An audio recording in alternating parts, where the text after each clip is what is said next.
shame if we can't be together. Maybe we'll On the sun? we'll do something here. If for some reason you can't make it, we'll get up and going, right, Bob? And maybe we can do some I was stuff. gonna with the say, we Daggers. might be able to find enough people here to figure it out. Maybe we can live stream or something. Yeah, let's try that. I'm a Yankee. I can make it down here. So, Hey, I got a Right. four-wheel drive pickup truck. We can get you here. all right. We'll get everything fired up. Everybody can sit in the living room. That's right. There you go. We've done it before. Sure.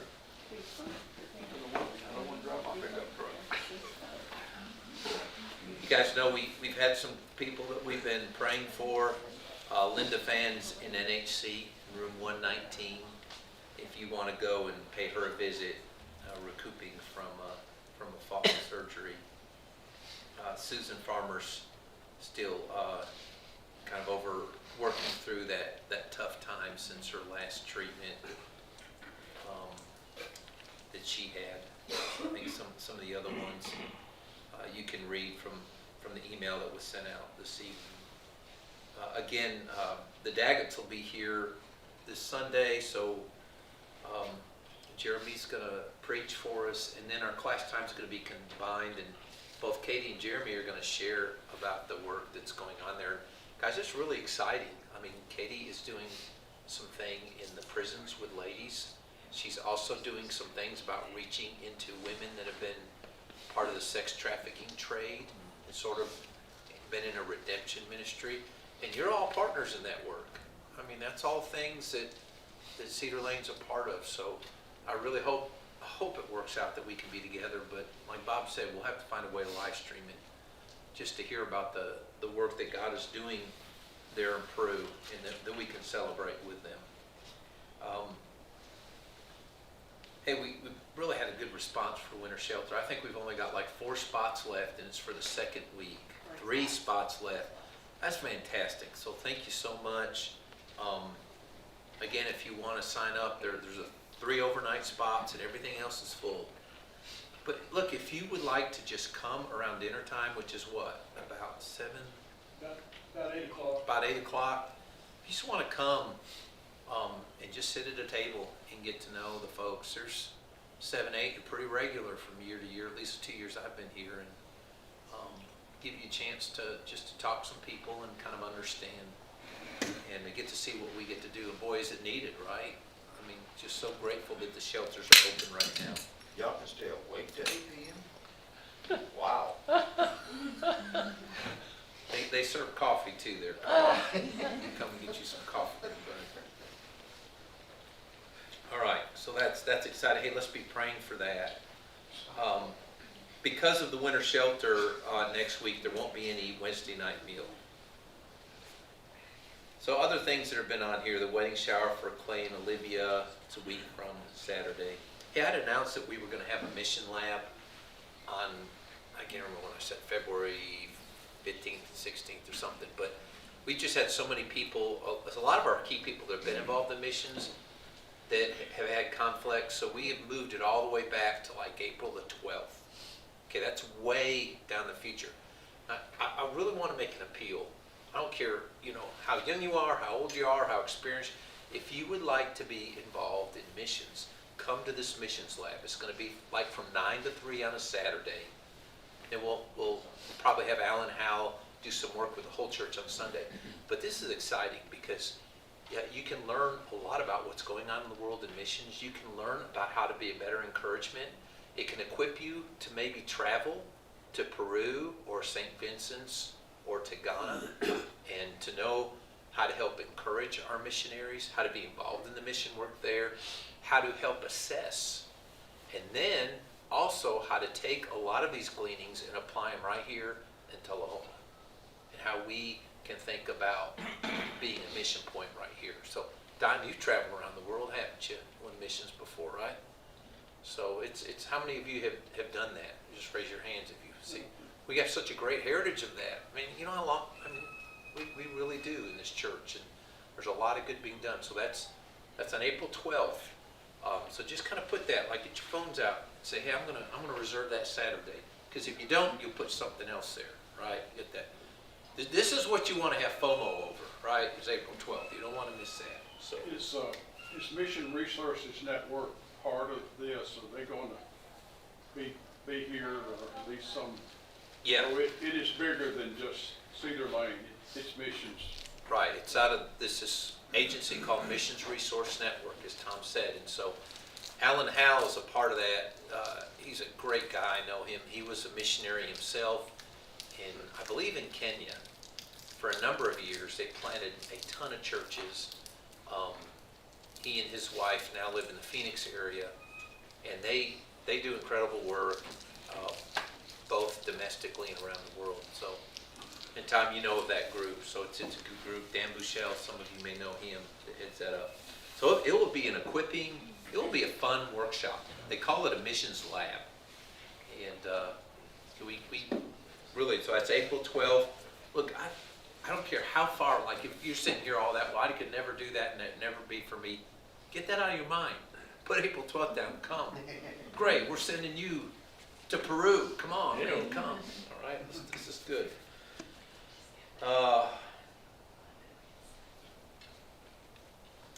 Okay, the other thing I want to mention is the prayer cards. I hope you picked one up. There are some more of these that are on the round table if you weren't here Saturday.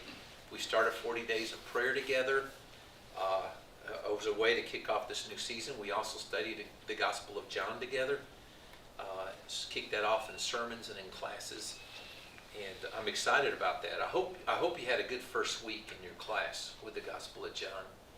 And we've got 4 or 5 different classes. Been able to make some of the classes a little bit smaller, which I think will be more helpful. So this week we're focusing our prayer on our faith. Now Andrew had announced that not only are we praying about this each in our homes, but there is a sign-up sheet on that round table out there, and you can sign your name for a time that you want to come to the building and pray. Now, Andrew suggested that you could pray 1 minute for however old you are, right? And I heard there was some moaning and groaning and complaining coming from John Petty's class. I have to pray for an hour and a half.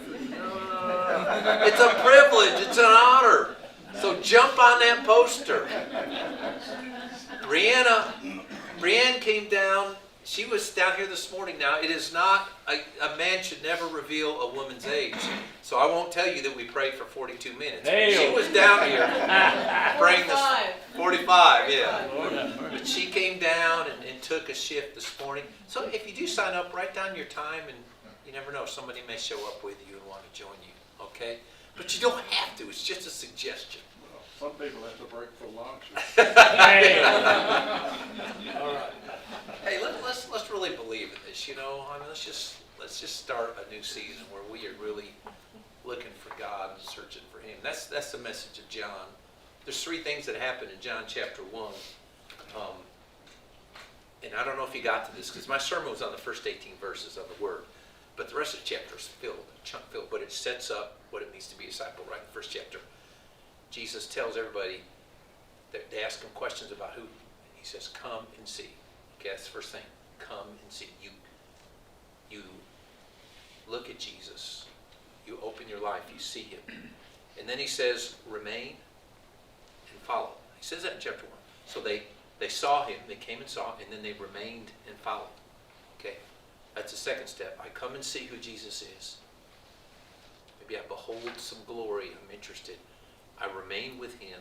I stay with Him and I follow Him. So I'm in the process of, He's got my attention. And now I'm following Him. And then the third step is, I do what He does. That's what it means. That's what it means to be a follower of Jesus. I focus on Him. I trust Him. I believe. I abide in Him. That's step 2. And then third is, I do the things He does. And that's what you hear all over John, right? Jesus washes their feet. When He's done washing their feet, what does He tell them? Do what I did to you. Do to others what I've done to you, right? So that's what the Gospel of John is. So we're going to, in these classes, actually try not just to give you information, but let's have practical ways of how we can, during the week, abide with Jesus and do what Jesus did. And I hope that next week in your classes, you can think about sharing about how you encountered Jesus by just taking some step to do what he did, what you learned in that text. So let's, I've got this, the things that we prayed for so far. Growth in our trust in God as a church. And again, there's a lot more of these on the round table. I can send you a digital copy if you want one. In fact, we'll get that sent out. So Sunday was growth in our trust in God as a church family. And then Monday was growing and trusting God in each moment of our lives. Are there moments in your lives where you feel like God's not relevant or he can't handle something? Where you tend to whack out? But trusting God in every moment. And then Tuesday was increasing our passion for knowing God and walking with him. And the staff signed up for that, so we were in the auditorium praying for our own lives and for the church, for our passion to know God and to walk with God. And then this morning, growth in our desire to seek him first in all of our struggles. And we're struggling. So I say it one more. Growth in our trust in God. Growth in trusting him in each moment of life. Increasing our passion for knowing God and walking with him. And growing in our desire to seek him first when we struggle. Let him be the God who is the answer to all things. I'm just going to take, just want to give us a few minutes and if you have a phrase that you'd like to lift to God along that, or just a short prayer or anything, I'm just going to start and I'm just going to give it some time. If you just want to lift up something to God along that line tonight, Dave. Let me share one more pastoral, if I could. Some in here probably don't know that Donna Frazier had a pretty serious fall last Friday evening at Morning Point. She was taken to Harton, life flighted to Vanderbilt. When they got her down there, they found out that it was not quite as serious as they thought, because they thought it was life-threatening. Probably is not. But she does have severe neck injuries. She's still in Vanderbilt. Has not been released yet. They have not been able to get her up, and so she's not going to be able to return to Morning Point. And they're looking for a location in the Nashville area. Her daughter lives down there, somewhere down there, in some sort of care facility where she can maybe get some attention and therapy and maybe regain some of her mobility and whatever. So she is still at Vanderbilt now. Okay, well, I'll start off with this, and let's focus on our faith things, and then at the end, I'll kind of wrap it up, and I'll take some of these other pastoral concerns to God for us, okay? So it's, again, just a phrase, a longing, a prayer for your own faith, for the faith of our church. We'll just take a few minutes to do this. Father,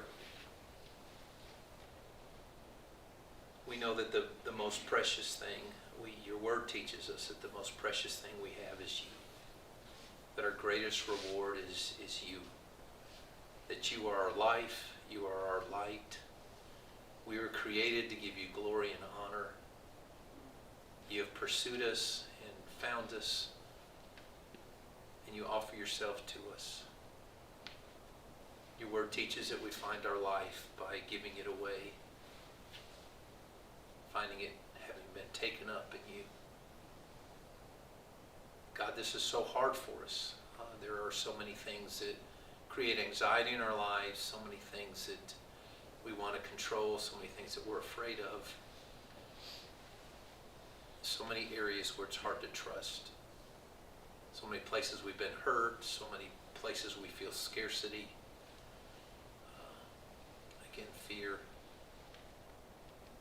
So many ways our faith takes us to places that seem so out of line with the world. So I pray that you hear the prayers that are spoken, maybe even the prayers that are unspoken tonight, Father, to increase our faith, increase our courage, increase our trust. Hear our prayers.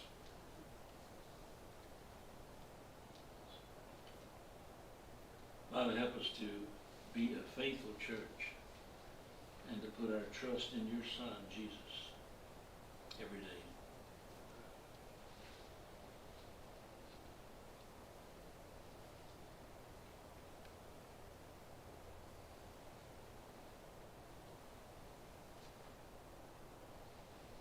And Father, as we live our lives here on this earth, we all, without exception, we all face adversity, we face difficulties, we face struggles, and we ask that you help us through this.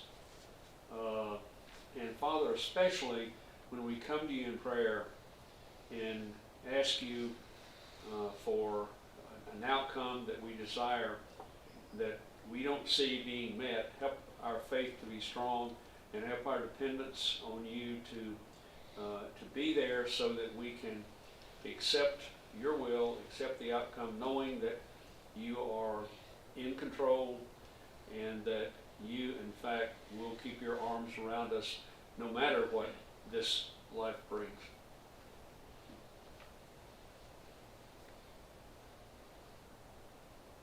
I trust you, Lord. You're more than enough.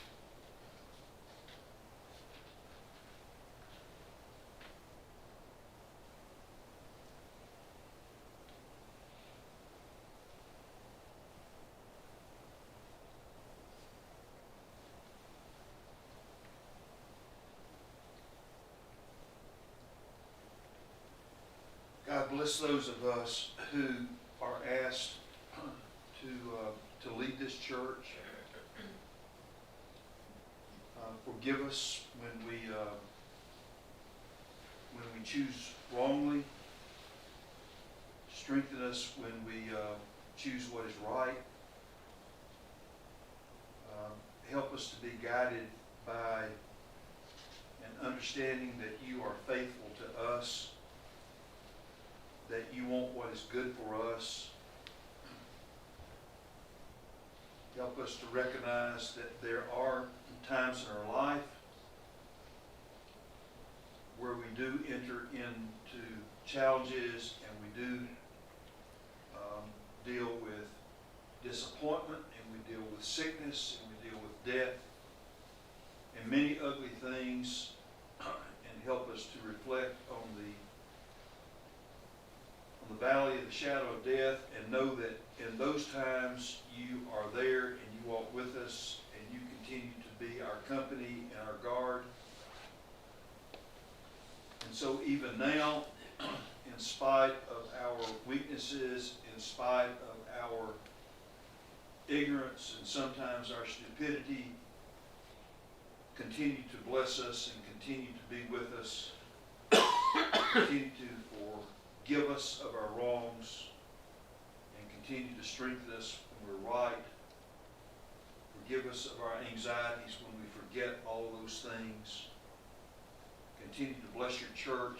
Bless us in a way that we can positively influence those about us with good things, that we would reflect Jesus in a greater way as a family than we might individually. Give us a gratefulness for the family, for the relationships that we share here together, and for the goodness that comes between us because of that.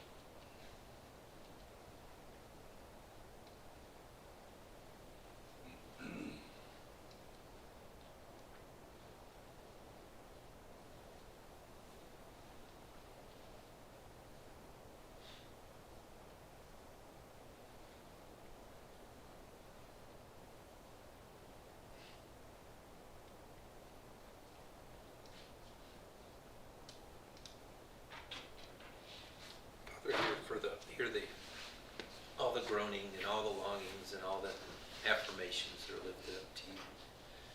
We bring up Don, Linda, Susan, Evelyn, Jim and Reese, Donna, Thomas. Father, all the names that we mentioned, people that we care about. increase their faith. Please don't let them slip and fall because of the obstacles, a lot of them having to do with health and aging. Help their faith to remain strong, their witness to remain firm. Help them encounter you in a new and deeper way. And we ask all this in Jesus' name. Amen. Michelle, what did you say? What was your prayer? What did you say? I said, I trust you, Lord, you're more than enough.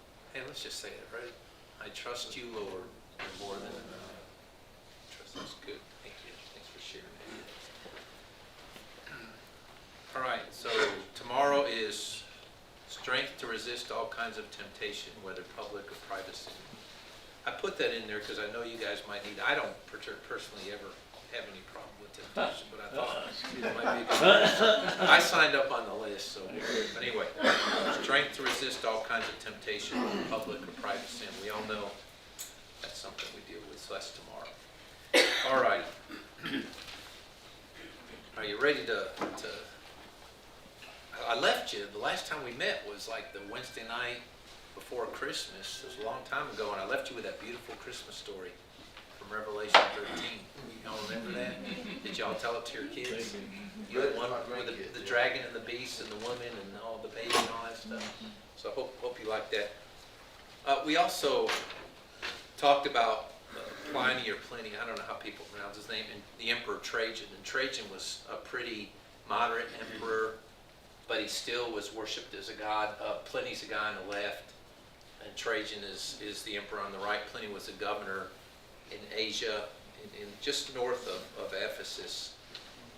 And we talked about how Pliny wrote to Trajan about what to do with these Christians that wouldn't participate in the emperor worship. And so we got to see a lot of that. It also gave us the first description. This is about 112 of what Christians did when they were together. So he figured this out because he got a couple of deaconesses that were part of the church there, and he tortured them, so that's how he got his information.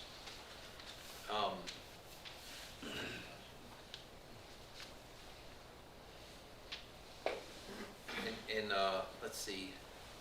Here's how's here I describe it. He says, however, they assure me that on the main of their fault, of their mistake was this, that they, on a stated day, had the habit of meeting together before it was light to sing a hymn to Christ as to a God, alternately, and to oblige themselves by a sacred oath not to do anything that was ill, but that they would commit no theft, no pilfering, no adultery, that they would not break their promises, they would not deny what was deposited to them when it was required back again. After which it was their custom to depart, and then to meet again at a common but innocent meal. So that's how he describes them early in the morning, little huddle group.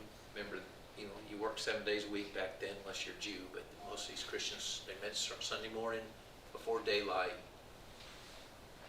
pledged that they would follow Christ in their lives. They all went to work, and then at the end of the day, they all came back for a common meal. They probably shared a big meal and had the Lord's Supper in that and worshiped together. So Trajan's response was, and Pliny was like, if anybody, he didn't know what to do because there were anonymous accusations of people being Christians, but what he primarily did is somebody was brought before him, claimed to be a Christian. He gave him the opportunity to renounce Christ as Lord and to take a knee before the emperor and to recite an oath of allegiance to the emperor as Lord, as God. And if they did that, all was cool, they could go, because they were pretty convinced that no true Christian would ever do that. And if you didn't do that, then you just lost your head. So those were the things. But Pliny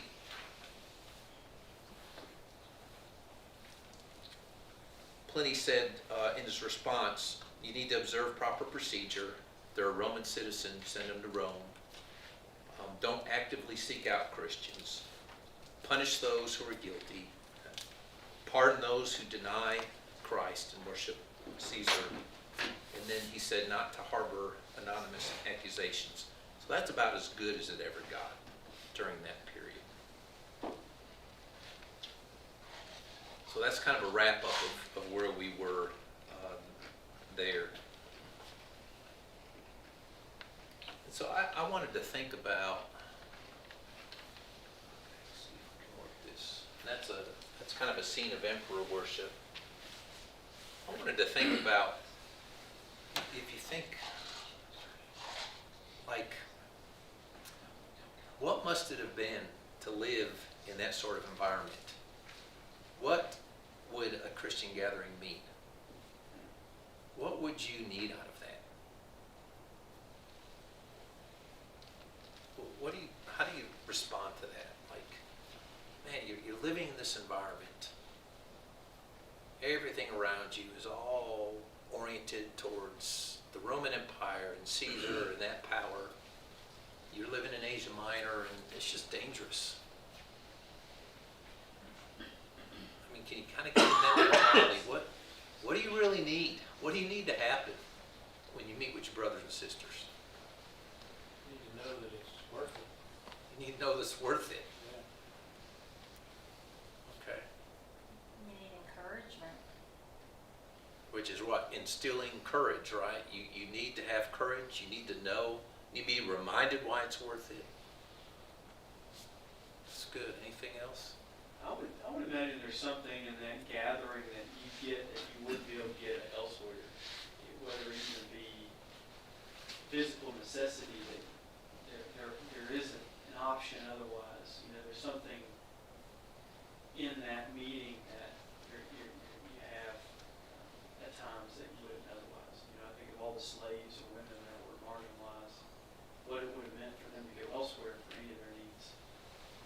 So they're getting a sense, maybe that kind of answers both what Walt and Alicia, they're getting a sense of real deep meaning and why this matters, because there's a little picture of what the kingdom of God is eventually going to be about as it lies across the whole face of the earth, right? When God comes down to his people and the kingdom of God is here again on earth, this is what it's going to be like. They get reminded about this is why it's worth it. Because the way I'm treated in this little assembly is what's promised to me. And maybe I only experience in this little assembly and I never see it outside, but I get it here. I belong here. I matter. I have meaning. I'm valued. I'm treasured. I'm given enough courage that I can go take another week and swim against the stream. Yeah, that's good. Anything else? Any other ideas? I read a book a while ago called I think it's The Heavenly Man. We read it, right? And it's a Chinese gentleman who ends up imprisoned. And what you hear of his story is like, I just think of the distractions that fall away and the passion that comes when the centrality of your focus and the only point of your existence, the only capacity for your existence is Jesus, and how real and true and face-to-face those encounters are, and then what happens because the distractions and comforts are gone. It's a really cool image, even though it's incredibly challenging, but I can't even in our culture grapple because it's so culturally acceptable. Yeah, yeah. It's actually been the opposite. It's actually been advantageous. It's kind of turning now, right? We're seeing that, but it was so advantageous to be a Christian, to be a member of a church, that most of the people that lived in this country went to church for over 100 years, because it was, and that was true right after in the Roman Empire. Once it became officially recognized, once the Constantine put his stamp on it, then there were even more people that came, because that was the in thing. As you maybe had to be a Christian to get a government role or all that kind of stuff, right? So it's hard to imagine this. That's good. Yeah, so confidence, courage, worth. I think you'd have to have a really big picture of God, right? A really big picture of God, because the bigger God gets, the smaller everything else gets. So somehow when you come together, you have to have a really big picture of God. You think that in today's world, we have brothers and sisters in Muslim nations that are Christians, and they have to meet in secret. And you have this in China, and I'm sure other parts of the world, and to see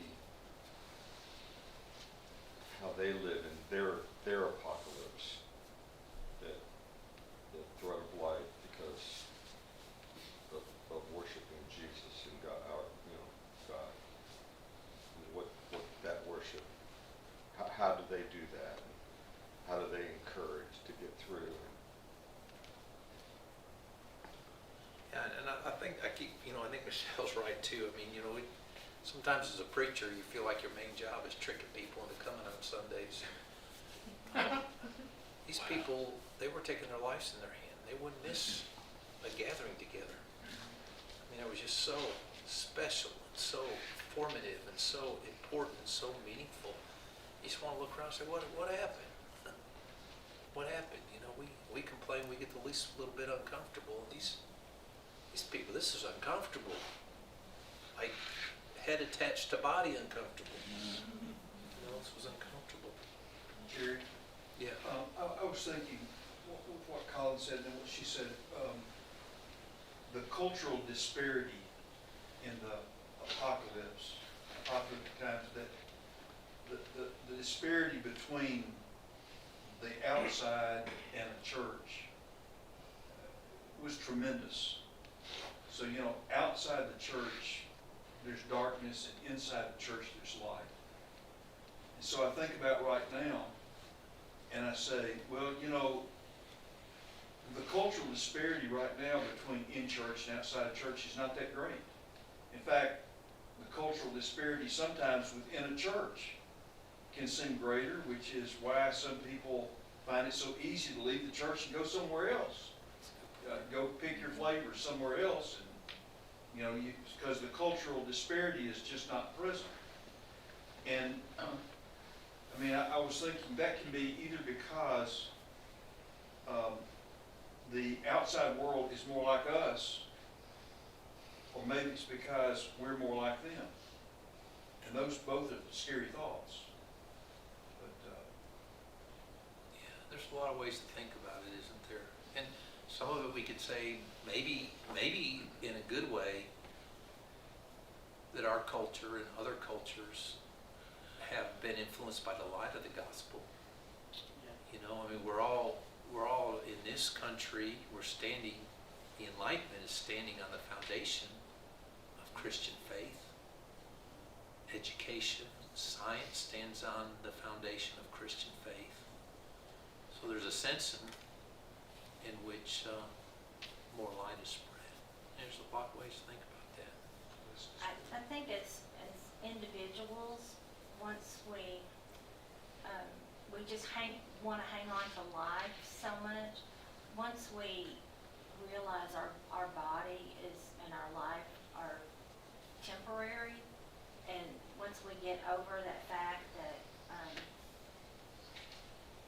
if we just realize that we're only here for a short time anyway, and we cling to the fact that we're going to be with God, and that no matter what happens to our physical bodies, I think it's a whole lot easier if we're in difficult or situations like the early Christians were in. We would have that peace or that assurance, and it wouldn't be so scary for us, I think. But we're a people that we cling to the physical all the time, and it's hard for us to, because we don't know. We're so unsure of death and all that stuff. Yeah, I think so. Well, let's look and see. I told you Revelation was a worship book, so let's go and look at one of the great worship passages. So I think John, what he does want to make God, try to make God as big as he is, although we can only understand a fraction of him. But he has this transforming vision of alternate worship. In the first chapter, he has this incredible vision of Jesus, the resurrected Jesus, which is, we looked at that. But here he has this transforming vision of an alternate worship. Remember, all around him they're seeing the worship of Caesar as God. They have choirs, and they have liturgy, and they have temples, and they have festivals, and they have feasts. It's bigger than what Judaism was in Jerusalem, what they've got going on in Asia Minor. And the Christians, all they have is these little huddles in these houses, and they try to keep it quiet. And so this is sort of a counter-idolatrous allegiance. This is an alternative worship that also is against the awe of Rome and its emperor. So from chapter 4, at once I was in the Spirit, and there before me was a throne in heaven with someone sitting on it, and the one who sat there had the appearance of jasper and ruby. There's a lot of images. You're going to hear a lot of these indexes and images and symbols, and some of them will mean something to you. A rainbow, right? That shone like an emerald encircled the throne. Surrounding the throne were 24 other thrones, and seated on them were 24 elders, and they were dressed in white and had crowns of gold on their heads. From the throne came flashes of lightning, rumblings and peals of thunder. In front of the throne 7 lamps were blazing. These are the 7 spirits of God. It comes up earlier too that there's a lamp for each church in Ephesus, the 7 churches that are addressed. So it's kind of interesting how these appear back. Also in front of the throne there was what looked like a sea of glass, clear as a crystal. Bob, this is Old Testament imagery, right? Mount Sinai, the tabernacle, the temple. In the center around the throne were 4 living creatures, and they were covered with eyes in front and in back. The first living creature was like a lion, the second like an ox, the third had a face like a man, the fourth was like a flying eagle. Okay, so John is setting up in imagery extended that day, but even in a greater way, the worship of God. So this is a coin from Domitian's reign, and you can see that this is an altar, and you can see the flame, right? The flame shooting up from the top of the altar with the drapery over it. So you have this imagery there that they've got of the Caesars. And this, I couldn't find a photo that wasn't copyrighted, so I had to steal one that was. I think some people call these griffins, isn't that what they call them? But you can see them going all the way back to like Sumerian civilization, I mean thousands of years BC. But this is actually from the temple to Augustus in Rome. And you have these winged creatures, right, the winged eagles. Now what they did is they actually worshiped the creatures. They worshiped the creatures and they worshiped Augustus. But you notice John in Revelation has all these monsters and images. All of them are worshiping God. You have a throne. You have a rainbow from Genesis 6. You have lightning and thunder from Sinai. You have the sea of glass, which is kind of the big wash bowl in the temple. You have the tamed waters, the smooth glass of creation. So John is using these same simile and images as an alternative kind of worship. It was common for people to have a lion to symbolize all the wild animals, an ox to symbolize the domestic animal, a human being for people, and an eagle for birds. But instead of, as the Romans did, worshipped all these as images of God, all of these creatures bow the knee to the one living God, who is Jesus Christ. The forces of nature are all subject to God.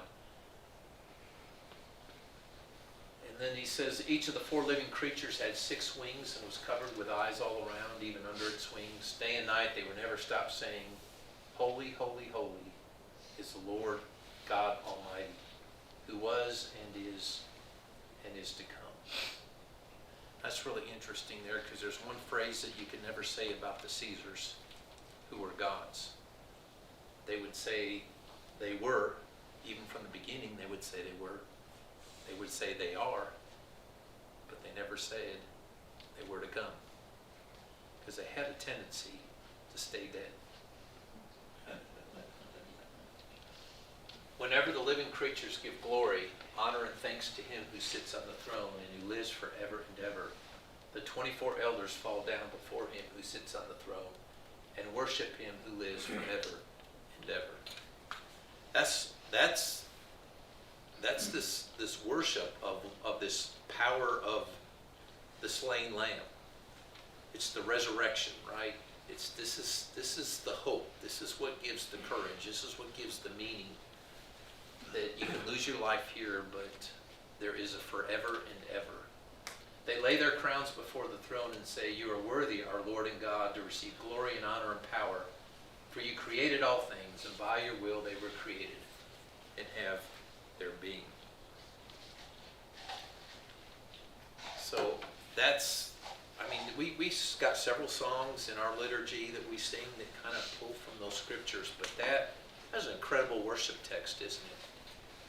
About how great and how powerful our God is, and how he compares way beyond, or how no one else compares to him. So our human experiences of divine usually involve symbol or icon of some kind, but the Jews were just like totally against that, because they felt like there's no way you could really symbolize, like any attempt to crystallize God in a form was sort of an idolatry. How do you signify transcendence? But we have to use symbols or words. We've got to describe.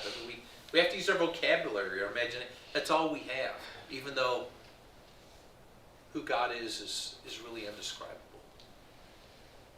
We can never embrace all of who he is. We can never describe all who he is.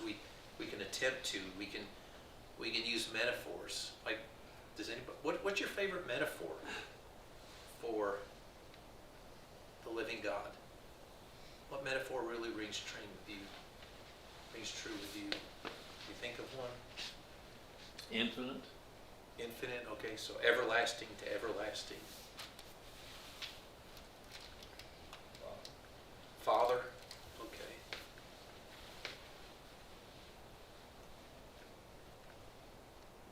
Anything else? Glorious. Glorious.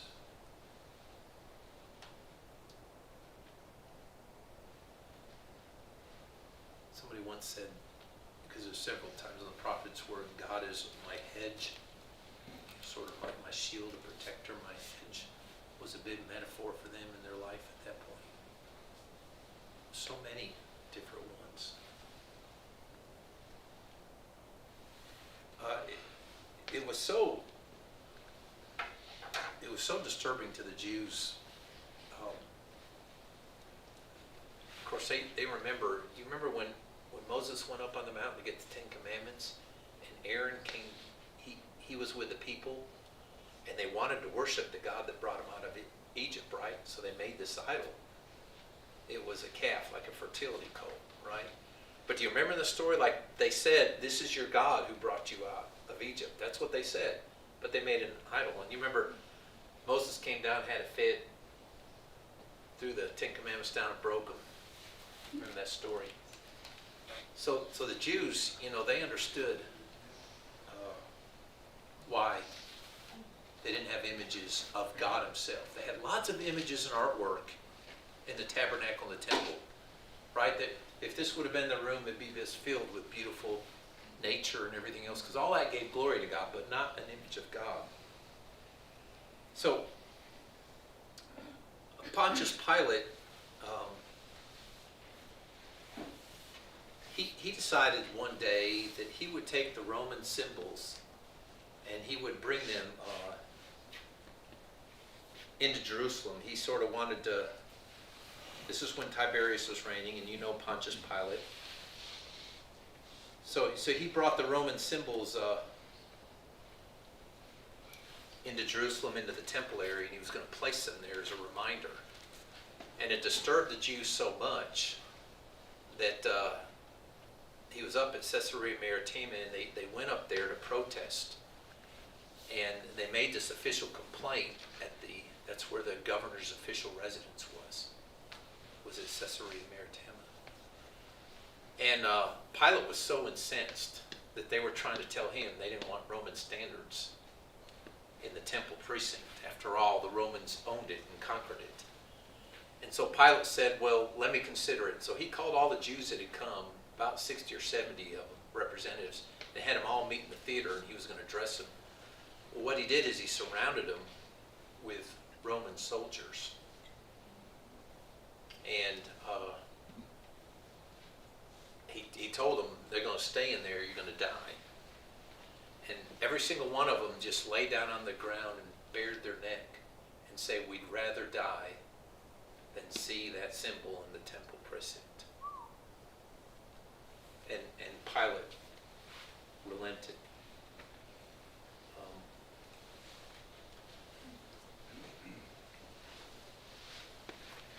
Caligula, his other name as emperor was Gaius. This is from Philo of Alexandria. He says, Caligula transformed himself into Apollo, crowning his head with garlands in the form of rays, holding a bow and arrows in his left hand, graces in his right, as if it became to him to proffer blessings to all people.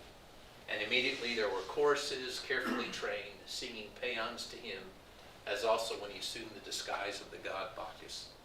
So here you have a Roman emperor dressing up as Apollo, dressing up as Bacchus, wanting all people to worship him. Suetonius said of him, he laid claim to divine majesty. So these guys really went way beyond the bounds. In fact, Caligula actually established a temple in his honor, put a life-size gold statue of himself in it. And then he ordered the governor of Syria to place his statue in the Temple of Jerusalem. How do you think that went over? And the reaction of the Jews was incredible. They all came, and I think there were thousands of them that peacefully protest. And when the governor of Syria came out, his name was Petronius, he threatened to kill him, and they did the same thing. They all laid down and bared their necks. At this time, it wasn't 70, 80, it was thousands of them. But Petronius delayed, because I think as governor of Syria, he knew what a mess this would cause. This is again before the Jewish rebellion in AD 66.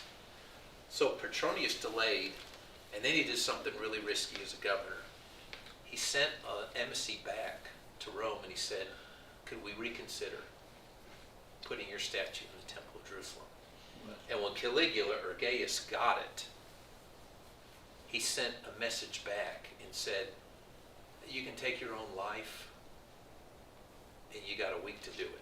That's what he told the governor, because he had the audacity to do that.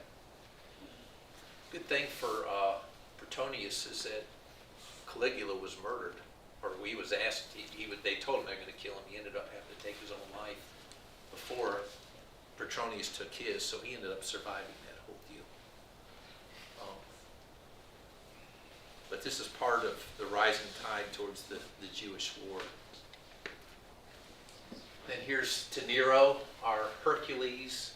This is written by a poet in praise of Nero, our Apollo, right, calling him gods, the only victor of the grand tour, the only one from the beginning of time, Augustus, Augustus, O divine voice, blessed are they that hear thee. So these are the kinds of things that were said about them. This of course is 54 to 68 AD. So this really reached a climax probably between 60 and 100 AD, but it lasted long after that, and it started before the birth of Jesus with Augustus as emperor worship. And I think we talked about how when the destruction of Jerusalem happened, how most of the Christians escaped. In fact, many of the Christians. And we talked about a couple of weeks ago how they escaped to Petrus because Jesus had warned them, right? He said, when you see Jerusalem surrounded, get out of town because bad stuff is happening. And he foresaw what was happening, how dreadful it will be in those days for pregnant women and nursing mothers. There'll be great distress in the land, wrath against this people. They'll fall by the sword. They'll be taken as prisoners to all the nations. Jerusalem will be trampled on by the Gentiles until their time is fulfilled. So we talked about how many of the people of Jerusalem escaped to Pella, and there was a thriving colony there. Then a lot of them went around and down to Alexandria. So most of the Jewish Christians lived and survived the war.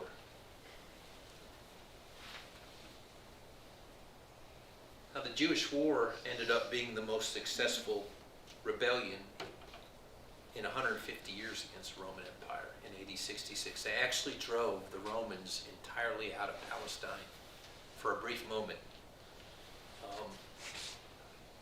Within 2 years, though, Rome had taken back every single thing except for the city of Jerusalem itself and a fortress called Masada. You guys have probably heard of Masada, right? It's just out in the Judean wilderness right at the top. Jerusalem, the siege ended up lasting 2.5 years. There was civil war within the city between the factions. There was starvation. The Romans the whole time would just crucify the Jews outside the city walls is trying to, just trying to work on the morale. Josephus, who's an historian, actually led the rebels in Galilee. He was defeated pretty early and then sided with the Romans, and he pleaded for them to surrender.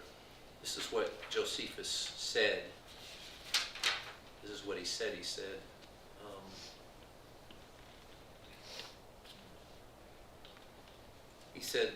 let's see here.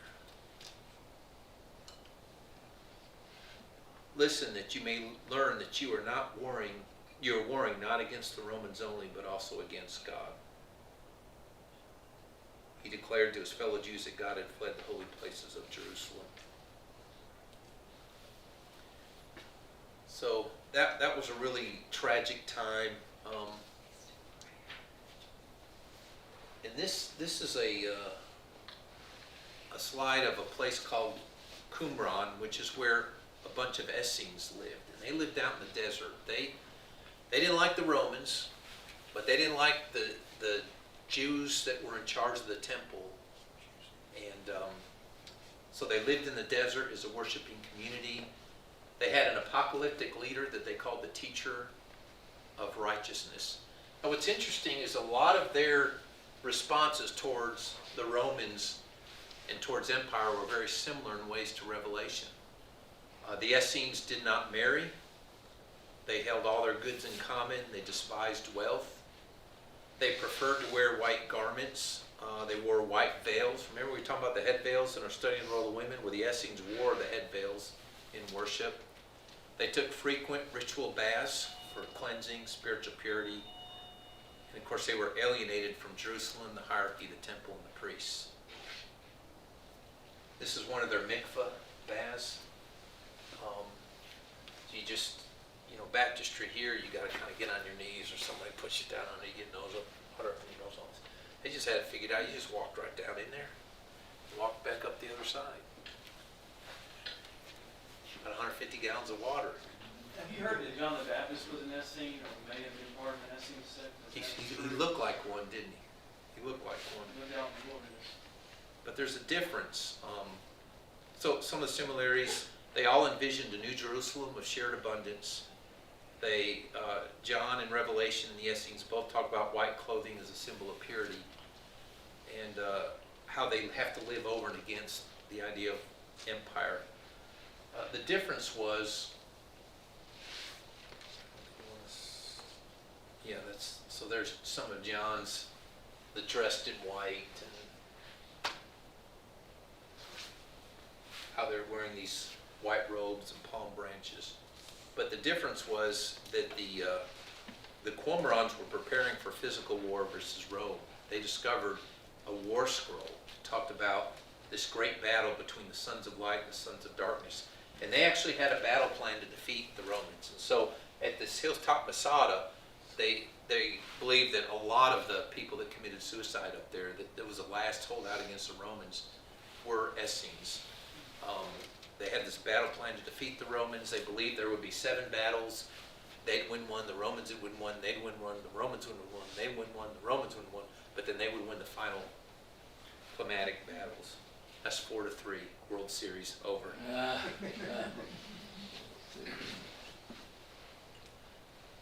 So this is, you can see this today, right? You guys been to Rome, Italy, and this is the Arch of Titus. And Titus was the emperor when Jerusalem was defeated. And you can see that they're carrying, it's the defeated Jews that they're carrying the emblems of the temple. So you see it, you go to Rome, it's an arch about the Roman Empire, and there's a Jewish menorah on it. And they're taking away all the gold from the temple, and they defeated the Jews. So we actually have this etched history.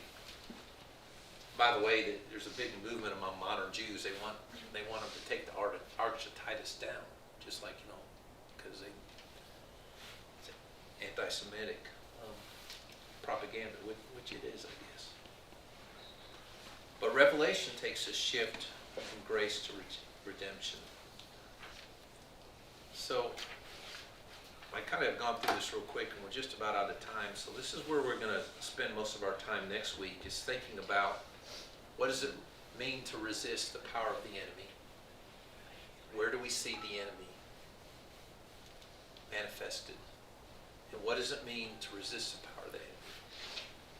I want you to think about that for next week. How does Jesus combat Rome and the power of empire and darkness? So if you've got 2 minutes, if you've got a short comment, you can kind of dig into that a little bit. Do we meet next week? There's no supper, but you still have class? I believe so, yeah. Yeah, because they're just using the gym. Yeah. And then I do want to more unpack this idea of how does worship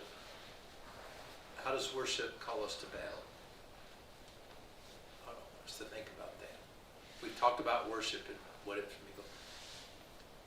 Just think about how worship had to, what'd you say, Walt, had to make it worth it, had to give people courage, had to make people feel included, but it also had to give them a vision of God.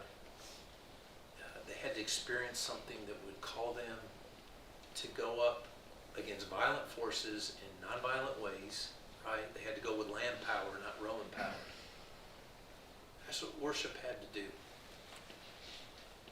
What do you expect from worship? What do you need from worship? What does worship do for you? What do you think it should do? Does it have anything to do with what they thought it should do? So that's a good question. Rick, you can have the last comment. You got 1 minute.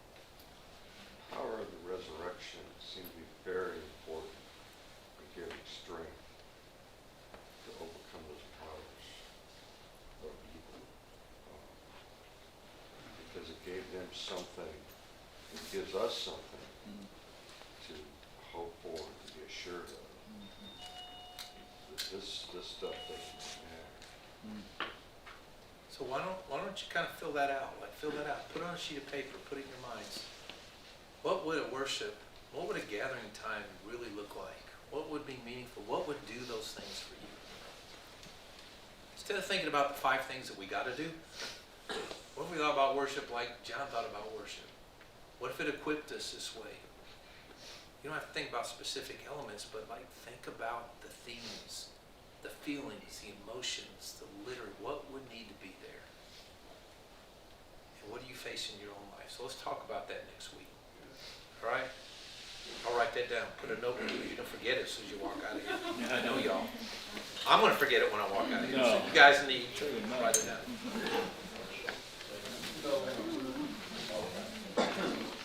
We